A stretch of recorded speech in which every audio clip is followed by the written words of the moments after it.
Welcome to our channel. Today we how to restore Google Cloud Vertex AI pipelines after changes, detailed guide step by step clearly. To restore Google Cloud Vertex AI pipelines after making changes, start by accessing the Google Cloud console. Navigate to the Vertex AI section of the console. Select the Pipelines tab from the menu. Identify the specific pipeline you want to restore.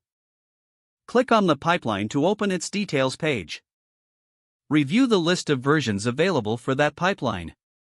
Locate the version prior to your changes. Select that version to open its configuration details. Examine the pipeline specifications and settings for confirmation. Click on the Restore button to revert to this earlier version. Confirm the restoration in the pop-up dialog. Monitor the status of the pipeline for any updates. Once the pipeline is restored, you can review its performance. Conduct tests to ensure it operates as expected. If further adjustments are needed, you can repeat this process. Always keep backup versions for future changes. Ensure documentation is up to date with each restoration. If the page does not load, refresh the browser or try again in a private or incognito window.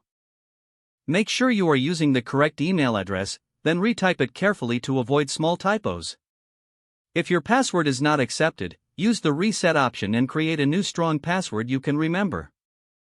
Check your spam folder for verification or security emails, then complete any requested confirmation steps.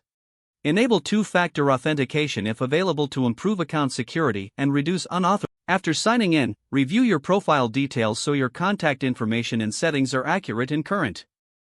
If you see an error message, note it down and try again after restarting your device and internet connection.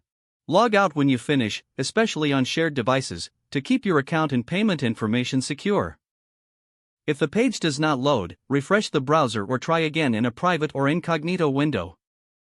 Make sure you are using the correct email address, then retype it carefully to avoid small typos. If your password is not accepted, use the reset option and create a new strong password you can remember. Don't forget to like this video and subscribe to our channel for more step-by-step tech guides.